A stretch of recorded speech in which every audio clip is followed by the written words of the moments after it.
All right. I've been in communication with a lot of you, so I know a lot of you are watching this on the replay. So I'm just going to get started and I'll just turn off the waiting room.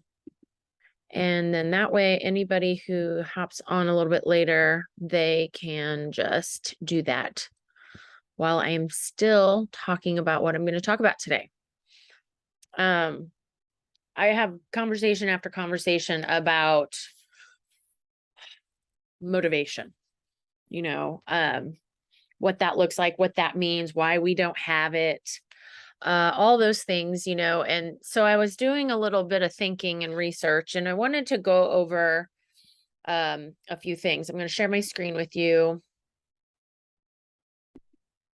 8 things that cause your lack of motivation. So I know there probably are more, but these are very umbrella blanket things that I think are very valuable to talk about and to identify, so that when we identify it, we can change what we're doing. We can fix that. So first one, and I don't know why the slide turned out like this, but the rest are different. I don't like how this looks, but my apologies. So the first one is you don't know what you want, not being clear enough with your goals. So what's the outcome you're after? It can't be super ambiguous. It needs to be very specific, and we all can have a goal that is a little more broad, but we need to, as we move, dial that in more and more, which was really interesting. I'll have typos like crazy in here because I was doing voice text and all of that, but you'll get it if you just listen to it. So this was an interesting example. If you ask a typical sports fanatic about their favorite sports team, they could rattle off statistics so fast it'll make your head spin, right? Ask people details about their own life, and you can barely remember what you had for dinner last night. So it's not about intelligence. It's not most people, it's about focus. So if you lack motivation in an area of your life, it's likely because you haven't decided in detail what you want in that area. And we can't focus on something that we don't know what we're aiming for. So what's the solution? Well, we need to identify not just a goal, a compelling goal in that area, and even further, take it further and write it down, because you can't hit a target that you cannot see.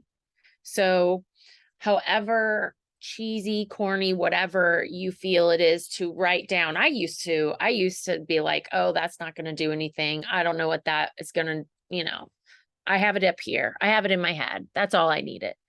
But how many other things do you have in your head? I mean, just like the example of how many can you answer what you had for, well, you guys should with your meal plans, but most people couldn't even tell you what they had for dinner last night. So it's all about focus and getting that more and more dialed in.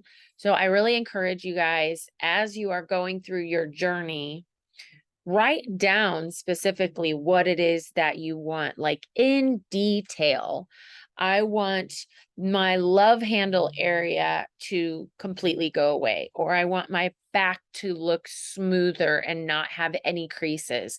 I want to see definition in my shoulder, down my bicep, and in my triceps. Like, really get specific, because when you get that out there, it's going to give it more power. So the second reason is you're not in control of your physiology, which I thought this was really interesting. When you're not in control of your physiology, well, what does that mean? So take a moment to picture a person who lacks motivation physically, what they look like. How do they stand? How do they sit? Do they have good posture, bad posture? Now picture a person who is totally motivated. And how do they stand? What if I told you that you could instantly motivate yourself by mimicking the images of what a totally motivated person looks like in your mind? I know that sounds really kind of funny. So The reason for this is motion leads to motivation. So if you want to get motivated, learn to control your physiological state. First, figure out what movements you make naturally when you're feeling motivated. It doesn't mean what that person does is what you do. What do you do when you feel motivated? What's the last time you felt motivated, and how did you physically look and stand and sit? I don't sit. It's very hard for me to sit when I'm motivated unless I'm like writing something down. A lot of the time I'm up dictating in my phone, my thoughts, or I'm just getting after it, making a list, getting in the car, going and getting the things I need for whatever I'm motivated about. Then you do the things, and your mind will follow your body. So there's a couple of ideas that they've given, that I think could be very helpful, just at least to get you launched and started. Is you jump up in the air, clap your hands, yell, woo, at the top of your lungs. It's outside. The whole neighborhood heard me. But these are some things that you can just trigger yourself into a more motivated place physiologically. I thought this was very interesting. I'm very excited to actually try this. If you try it, let me know how it works for you. Number 3, this is huge. You've made lack of motivation a part of your identity. And so it is the words we speak. It is how we say certain things. There's a difference between identifying yourself as something you did, or just identifying what you did was stupid, saying, oh, I am so stupid, versus, so you do something that was stupid and you say, oh, I'm so stupid. How many times do you probably even say that mindlessly, not even thinking about it? Versus, oh, what I just did was stupid, or that was stupid. There is a difference in, it's kind of like saying I'm fat. No, you're not fat. You have body fat. Just like you're saying you have fingernails. You are not fingernails. You have fingernails.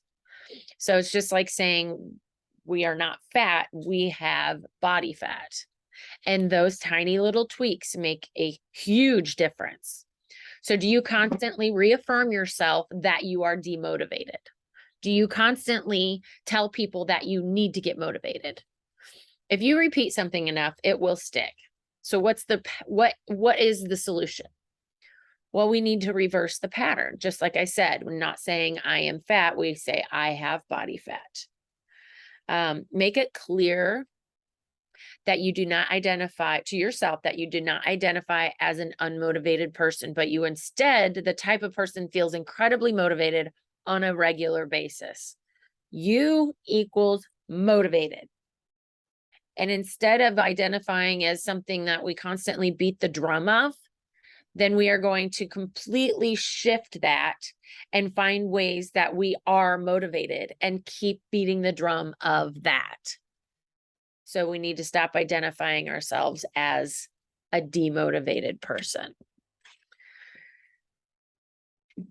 I meant to put you're not. You're not aiming high enough. There we go.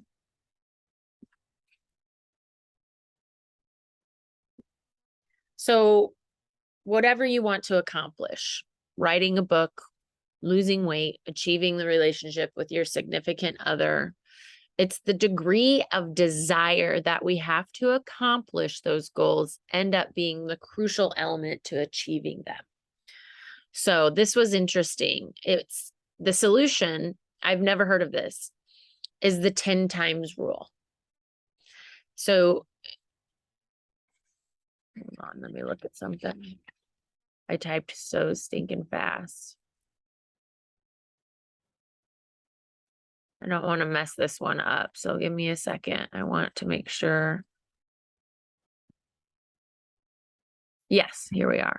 I'm just going to read it up here because, okay, you must set targets that are 10 times what you think you want, and then do 10 times what you think it will take to accomplish those targets. So while some folks will tell you that setting impossible goals kills motivation, and that is better to underpromise and overdeliver, This line of thinking is actually really foolish.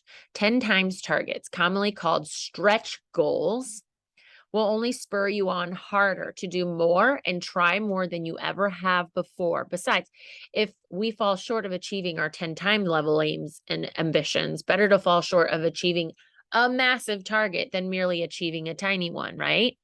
So, better if you aim high, you'll demand more of yourself and become better in the pursuit of this massive goal. But setting it is only the first step. I love this. When we've got puny, uninspiring goals, we tend to feel lethargic, unmotivated to achieve them.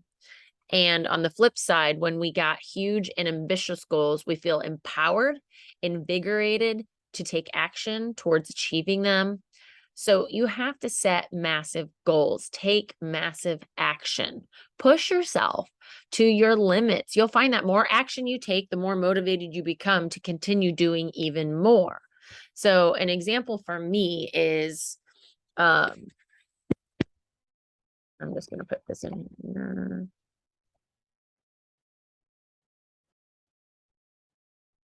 And I know we don't set these goals because we're afraid of failure. We're scared we're not going to achieve those goals. I feel that way in some areas of my life. One area that I do have this down pat in is my competing. And it might be because I sign up for a show, I give them my money, and I'm in. I'm locked in. There's no backing out, or I'm going to lose a ton of money. And I said I was going to do something. Another way that I hold myself accountable and I make sure I work hard even when I don't feel like it is I put it out there. I'll put that on my social media. I'll tell people this is what my goal is. I weighed 140 or whatever I did, 137 on stage. I want to weigh 132, 5 pounds less. And that's my goal. That's a very big goal when it comes to competing. So whatever it is that you're trying to achieve, you really want to overshoot for that.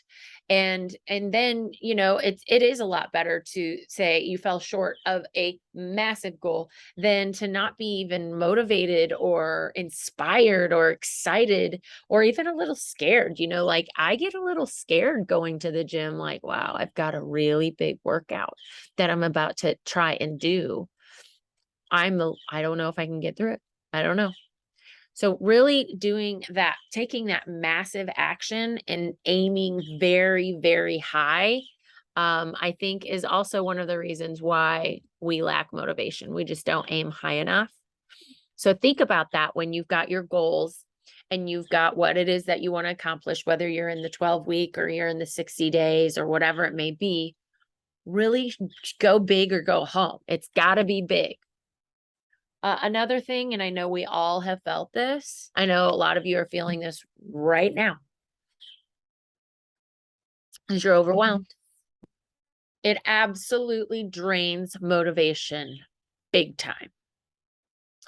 It could mean you need a break and you need more rest, which we need to be able to decide that per situation. I know Stacy just went through the hurricane in Florida last week. There is time for rest. She's not motivated. She's overwhelmed. She needs to rest, right? And if she's watching this, she knows.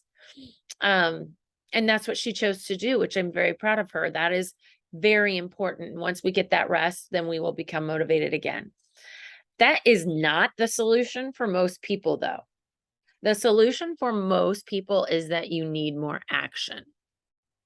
Make the goal big enough. So this is kind of like, I just got done talking about aiming big and doing the 10 times rule.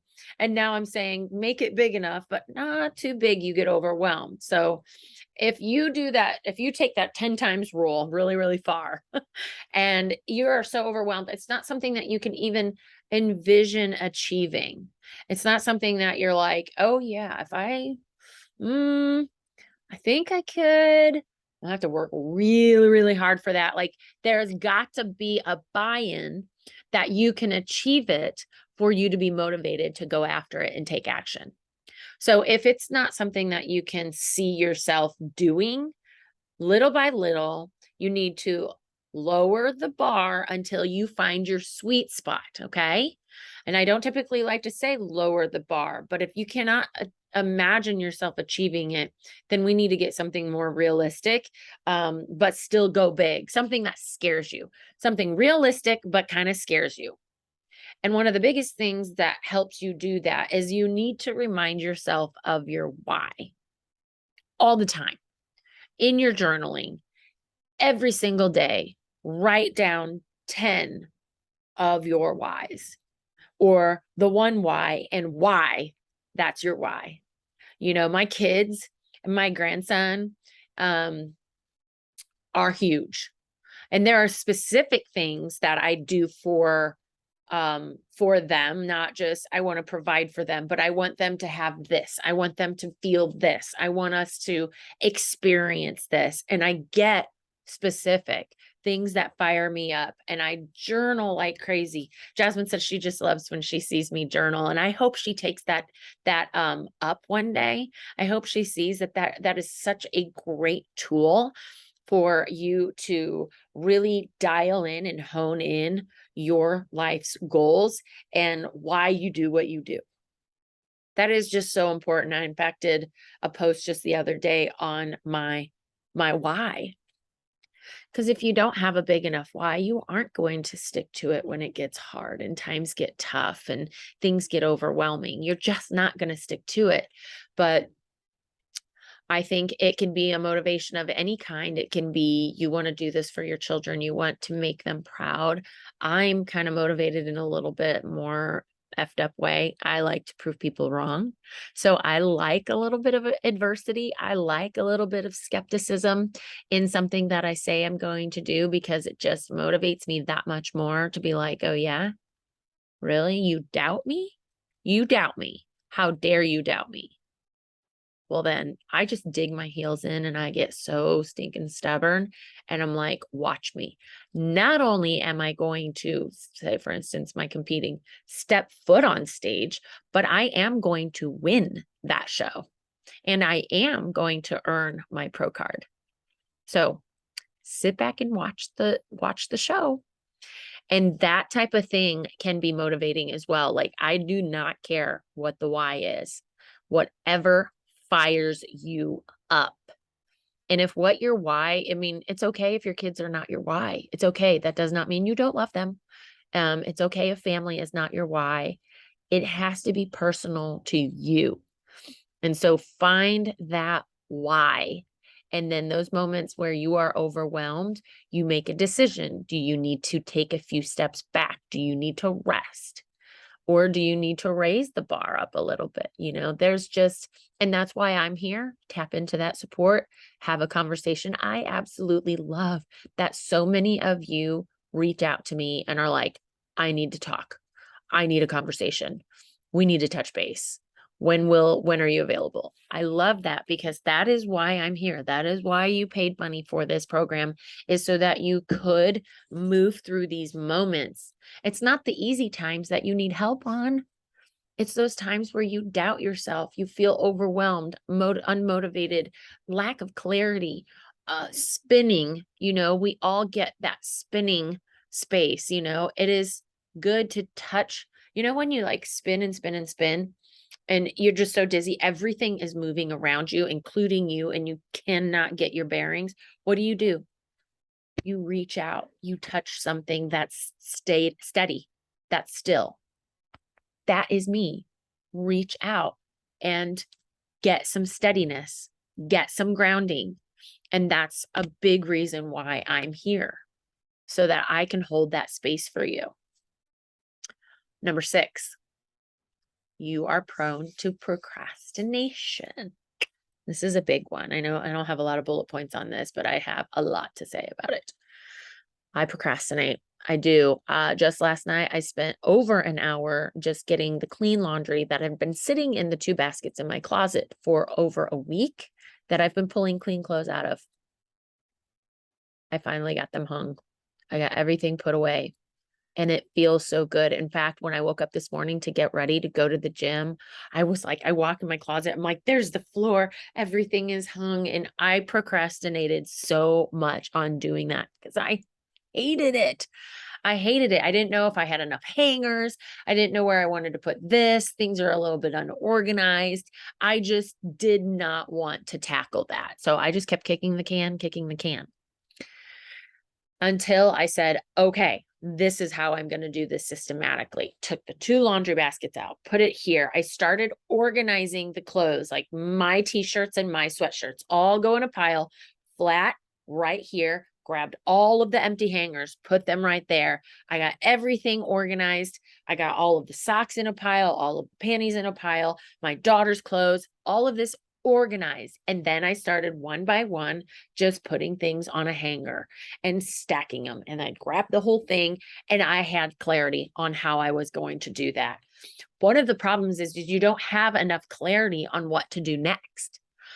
My job is to create that plan for you and to have that plan of what I'm going to eat, what I'm going to work out that day is huge. Then there's just no question. How many times before you even started doing this program did you wonder what you're cooking for dinner? What am I going to do for dinner? You're calling your sister or calling your mom. What should I do for dinner? Or your best friend. What are you guys doing for dinner? You just don't have clarity. You don't have a plan. Well, a lot of that is mitigated by the plan that I give you. And that should be no question what it is that you should be eating and how much. We are taking all of that out of there, getting clarity on that. It's not just a big part of that plan is so that you have clarity, so that there is just no room for confusion whatsoever. You're just told what to eat. Then we can, as you do that, then we can move into a little bit more, okay, my clarity is I need 26 grams of carbs in this meal. Go to my macros cheat sheet. This is what has 26 carbs, or this is what has 13 and 13, or however you want to break up your carbs. And this is what you're going to replace what you were eating with what you're going to eat to match the clear indication that you have 26 carbs. So it is all about clarity. It is all about knowing what to do next and how to do that. And that is a huge part of what this program is about. We step by step layer what it is that we do in this strategy and this process of lifestyle that you are going to live. This is going to be something you just do. Ambiguity leads to procrastination. So that's a big reason why I don't let you go outside of that meal plan for a while. It's just to help keep that procrastination from getting to us. If I just gave you macros, that just does not work in the beginning. After a while, if you get very clear on what it is that works for you and how to do it, if it fits in your macros, style eating works, or flexible dieting is what we call it. But we cannot have that in the beginning because we need to dial in specifically what we're doing. We cannot have ambiguity. I love that word. It feels really good to say, ambiguity. Love it. So the solution is chunk things down to a doable action. So instead of looking at this huge picture, you've got just even tackling my laundry. I had so much of it everywhere. I didn't know no socks matched. I didn't know where panties were. I didn't know what leggings I had clean. It was hard to decipher between my dirty laundry and the overflowing clean laundry. I needed to chunk it down to a doable action. And that was, first of all, pull everything out of the closet that's clean. So I did that. Grab the tool, the hangers, and put that on the bed. Now let's organize. Okay, we have to sort this stuff. So when it comes to your plan, before you go into the gym, look at your workout that you're going to do. In your phone, you all have a great smartphone. I know we do. In the phone, I want you to plan what day you are going to do what workout and put it in your calendar. So there's just no question. There's no, you can, so when you have this clarity and you have this plan, you can even meditate on it. It's kind of like you've got this clarity and that momentum begins. You start getting that traction because you put in your calendar, this is what you're going to do. And then you can't kick the can down the road. You don't have this procrastination getting in the way. Clarity is our number one highest vibration that we have. And if we do not get things chunked down where it's like eat that elephant one bite at a time, you're not going to accomplish anything. You're going to get analysis paralysis and you're just going to be frozen. So think about it. What is one thing you can do to get closer to your goal? One thing. It could be, I am going to go to the grocery store, grab all this chicken, season it, and put it in the air fryer. I will have my protein. Like think about how you have to help your children learn a skill, learn a task, to read, to do math, to do a domestic chore. You have to break it down into very doable step-by-step actions. We still, as adults to this day, need to do that sometimes, especially with a new process, something we have not been doing in our lives and we need to do because it's going to help us achieve our goal that we wrote down and we are very clear on, that we believe we can achieve, but scares us a little, just a little. Kind of gets us like our heart beating a little bit, like, oh my gosh, am I going to really do that? Like, that'd be so cool. That'd be so cool if I got in size 4 in my 40s. Like, think about that. Think about things that kind of light you up, that kind of scare you a little bit, but you're like, I know it's possible. I wonder if I could do that too. So and so over here does it. Why can't I do it? And stop fighting for your limitations and start leveraging this thing in you, this excitement, this passion that you can have when you get dialed in on the right goal and the right motivation. And it leads into this next thing, is dialing that in. You're not specific enough to spur motivation. So, comments that are way too vague. Okay. I'm going to wake up early and I'm going to exercise more and I'm going to eat healthy. No, that's not going to get you anywhere. You have to set yourself with clear, doable actions. So what are you going to do? I want to wake up early. What time are you going to wake up? I'm going to wake up at 5. How many days a week are you going to do that? Or wake up 5 mornings at 7 a.m. and work out. What workout are you going to do? I'm going to do upper body. And then Tuesday, I'm going to do HIIT and some core because I want, well, that's the day I'm going to do this and that, and write it down. Get it set in stone as much as you can. If you're a visual person and you have to physically write something down, then get a whiteboard. You can get those at the dollar store. Get a whiteboard. I used to have poster board all tacked up on my wall in my bedroom. And I had goals. I had this, I had checking. I moved this over here. When I accomplished that, I moved this over there, and I could see it. I'm a visual person. And then that way I can imagine it when I'm not in that space. I can picture it in my mind. And so that's the great thing about being more specific about, okay, wake up early. We got to dial that in even more. The more,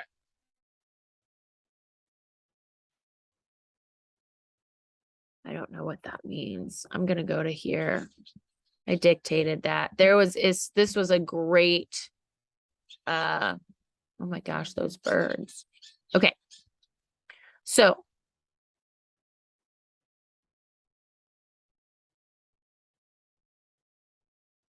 this one.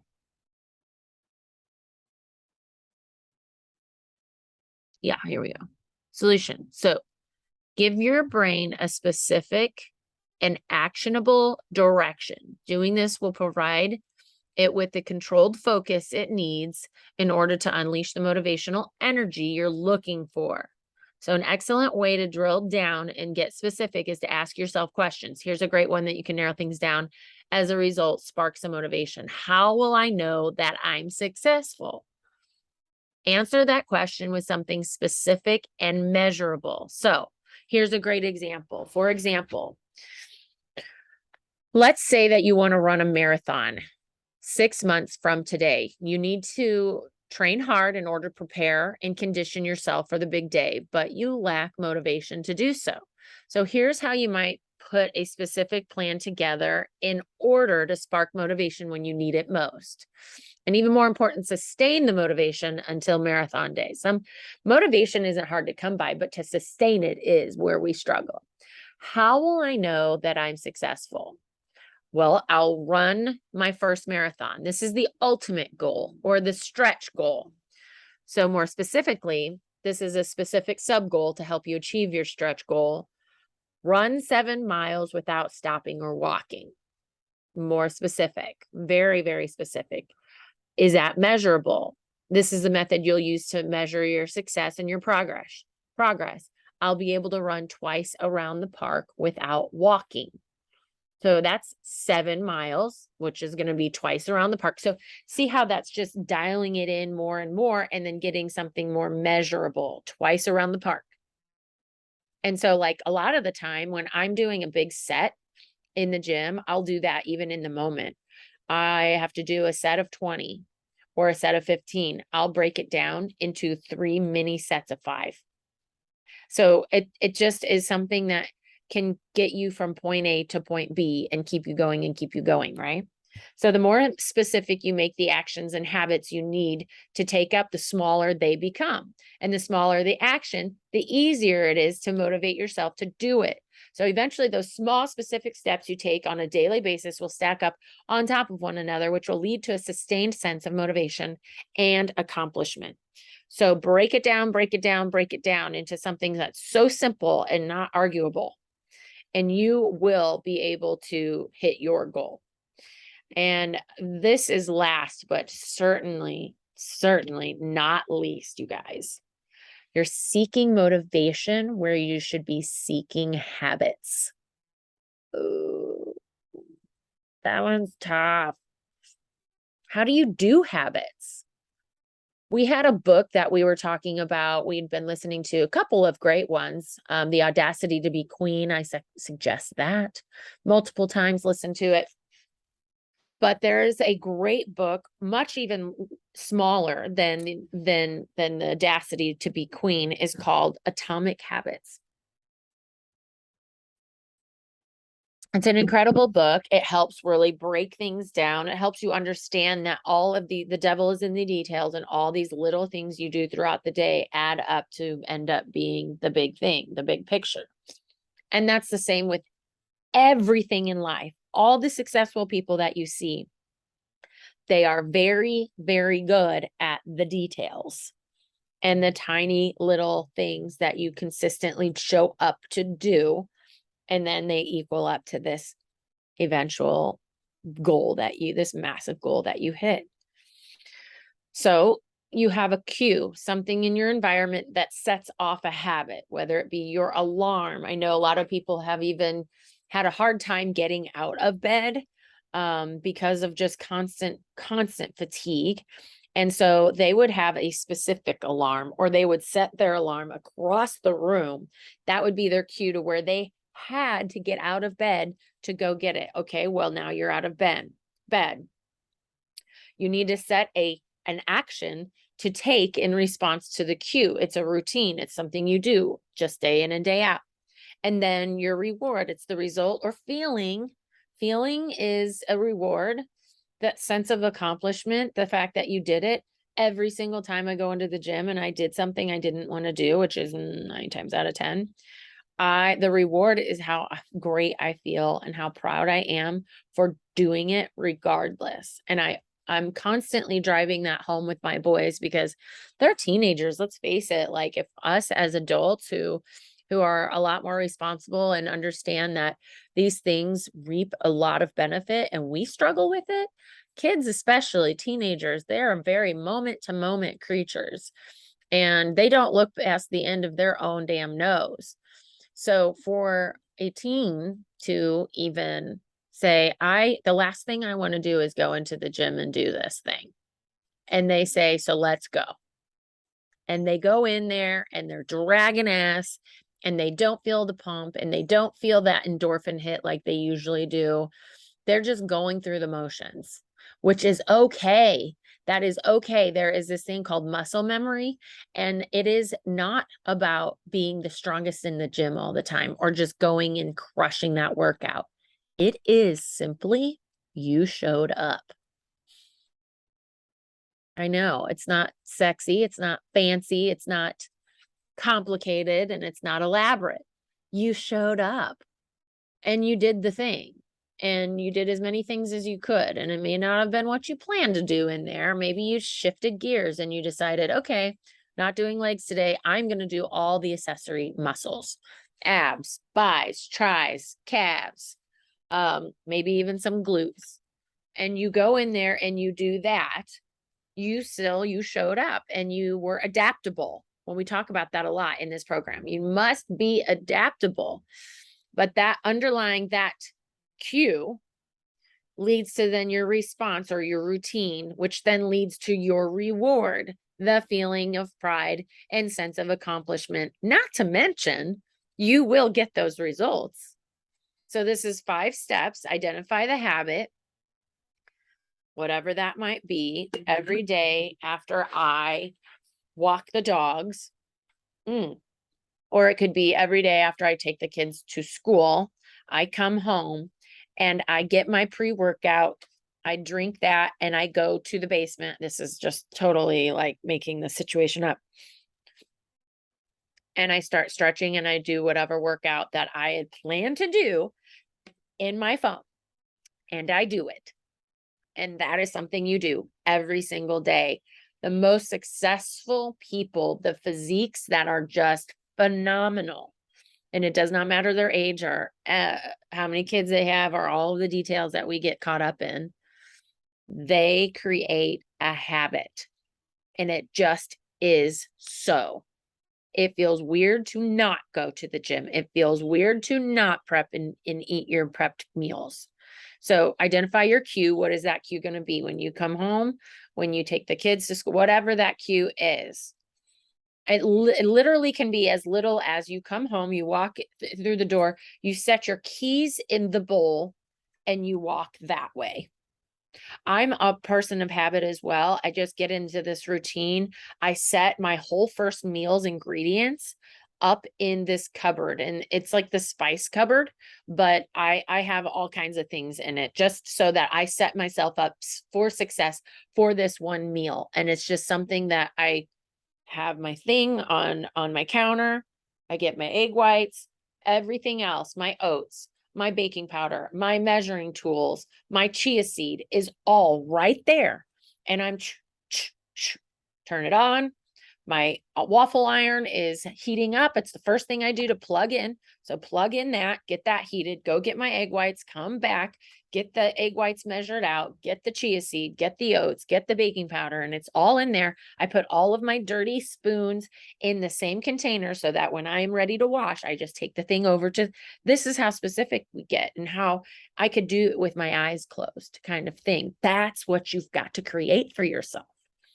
And then I turn the blender on and I don't time it, but there is a specific length of time, even though it's blended, it still needs to get smoother that I have to let it blend for. And I pour it in there. I get my spatula out. I'm scraping the thing, get that out, put the dirty spatula in there and take all the dirty dishes over. And I start washing the dishes while my waffle is grilling.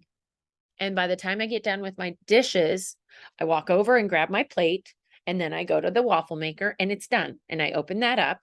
And then, oh, by the way, I've got my peanut butter and my tablespoon and my knife. That see how this works. It's like I can literally walk you through step by step what I do because it is just a habit that I've created. And then the reward is the food. I get to eat this amazing meal, sit down and have this fuel that I know my body is going to know exactly what to do with it. I will not gain 1 ounce of body fat from it. But not only that, I will be feeding my muscle the repair that it needs with the carbs in there, giving it energy, the protein that my body needs to maintain that lean muscle.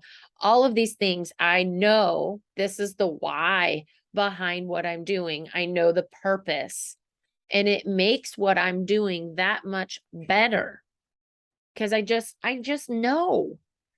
And that to me is motivating. It is absolutely the best feeling when you do something and you know how powerful that is.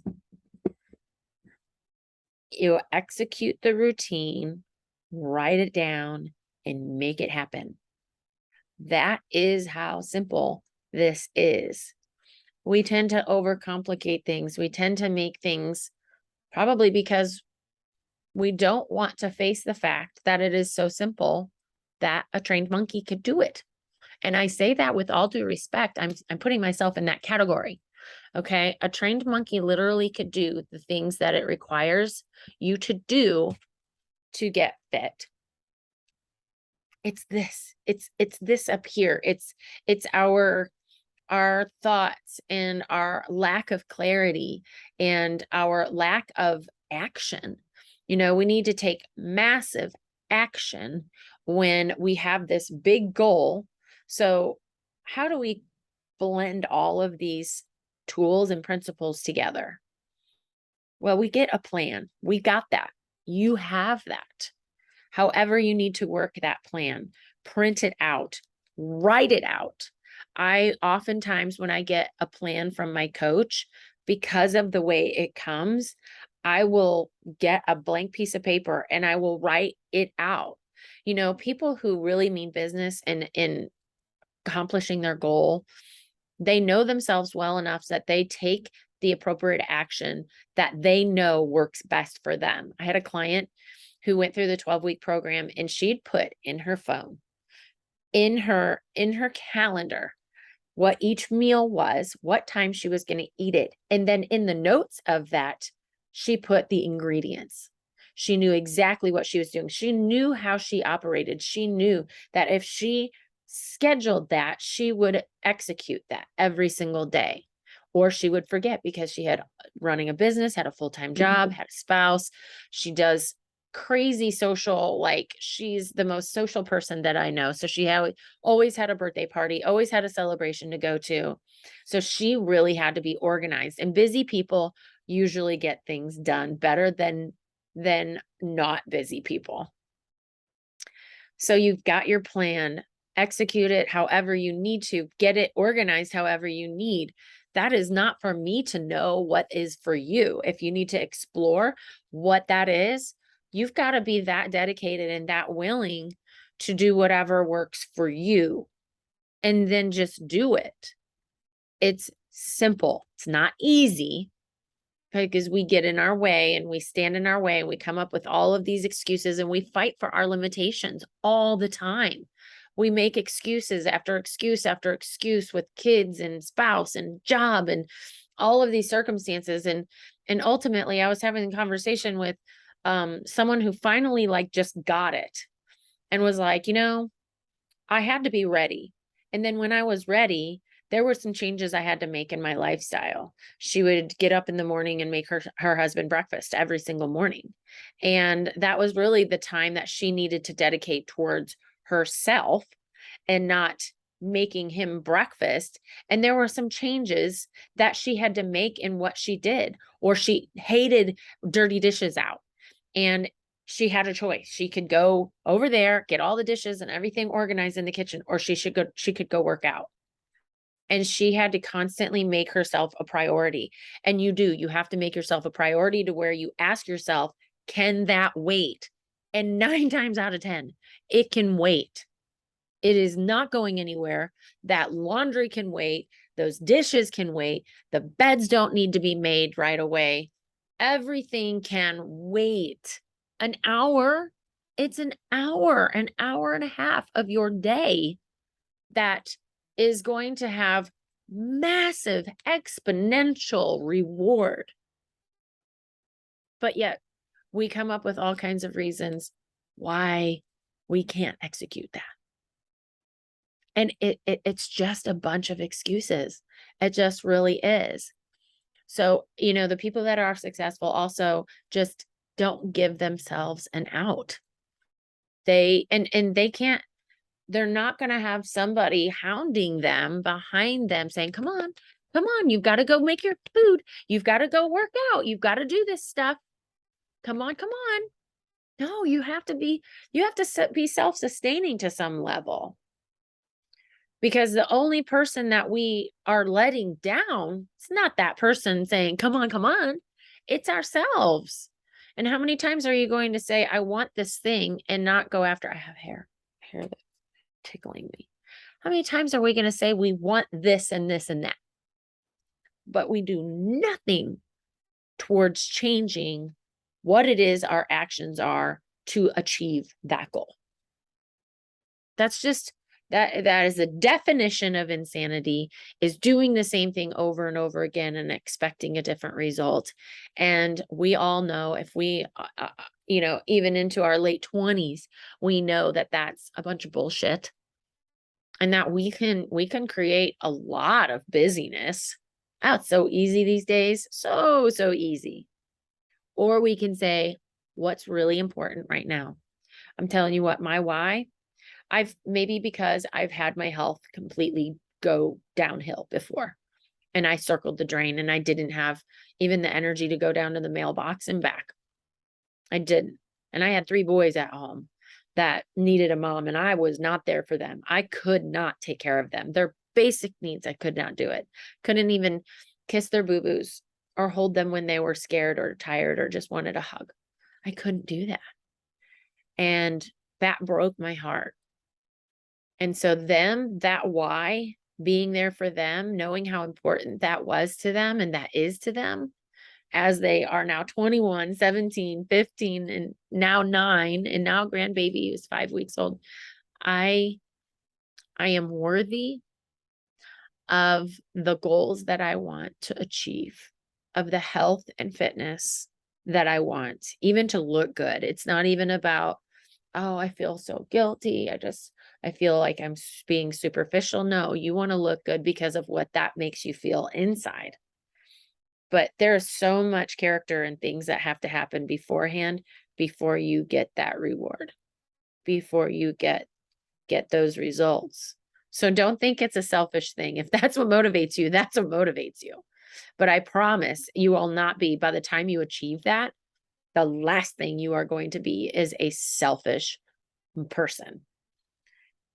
The last thing you are going to be is a surface only person. There's so many things behind the scenes that happen. So many things. You think people that walk around fit just are that way genetically? No.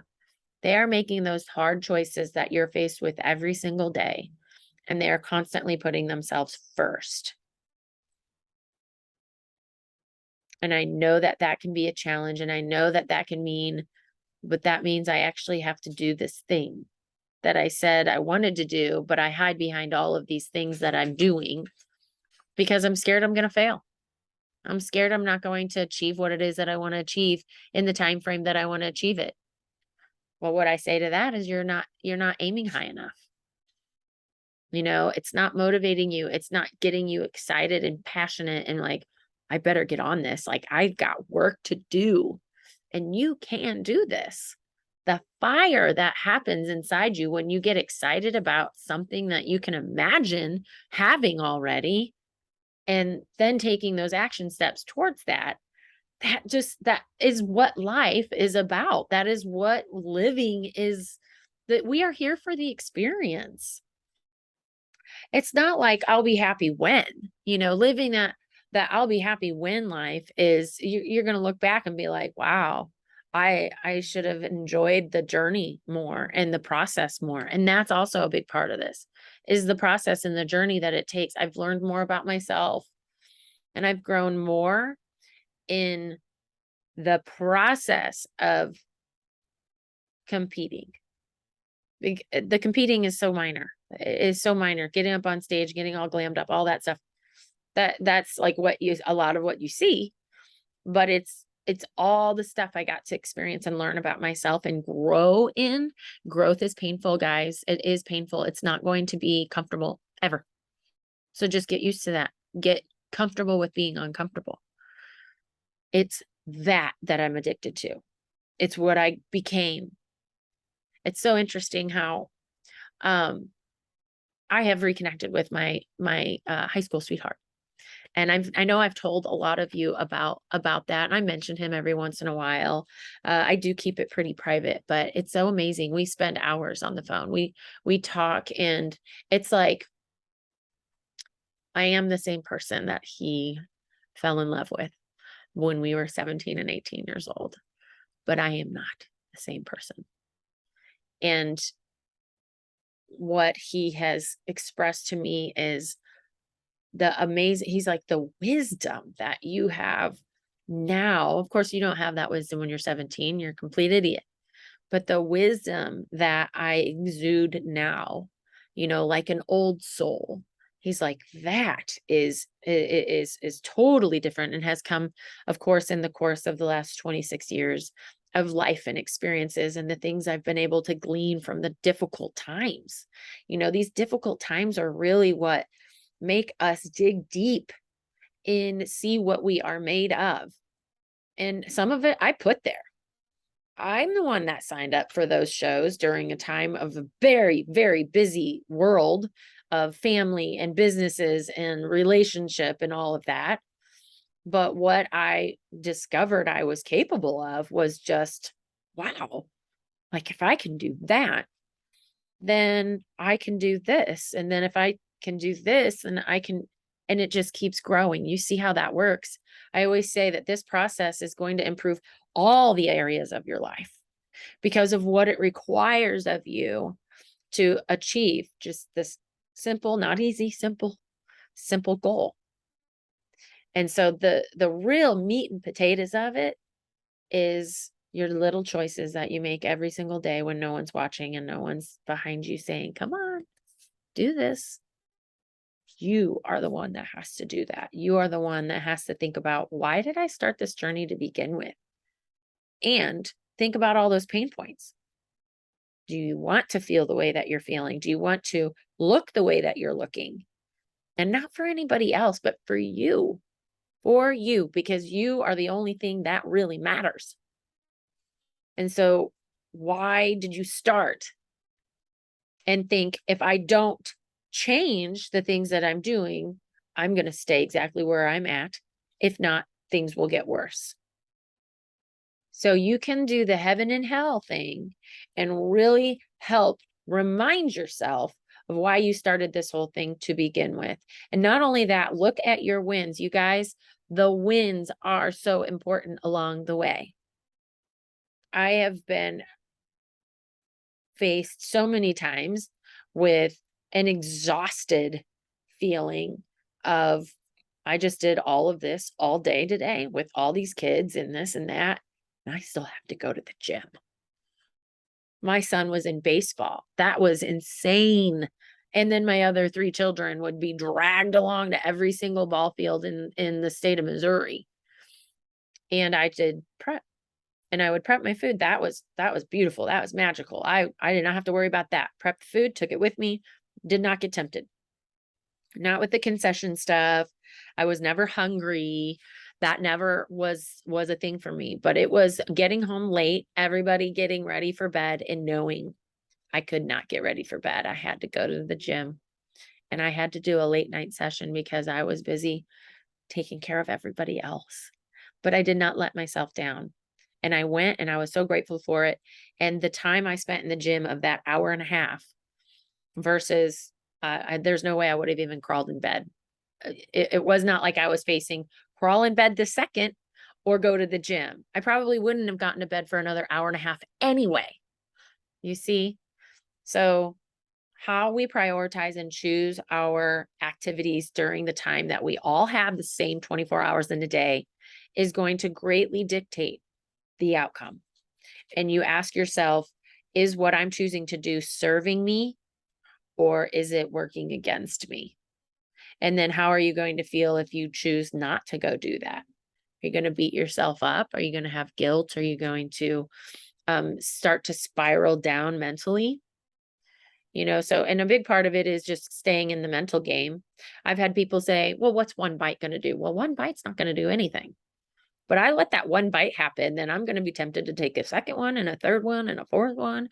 And then by the time 10, 12 bites happen, then that's going to do something. And I've got goals. I've got big goals I need to achieve. I'll have that stuff later. I'm not worried about being ever able to taste a piece of chocolate cake again. I'll get that. That's fine. It's delayed gratification.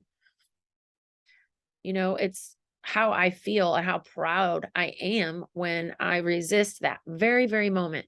And the definition of successful people say no to what they want now for what they want most. Can say no to that? Really? In the grand scheme of things, is it worth giving up that goal that you set? So that process is really where the magic is. Those intangibles that you come out with and then get to apply to other areas of your life is the magic. It's what makes it all worth it. Not the meal plan, not the workout split. You got to go deeper. Got to go deeper than that. That's just kind of the things you do. But the things that happen inside first that's really the important stuff. So I hope this connected and resonated with you. If it did, please DM me or Boxer me, whoever is on there. That's that system of support. I love it. I love the Voxer. So I hope you guys have a great rest of your week. And as always, reach out for any support that you may need. I love you guys.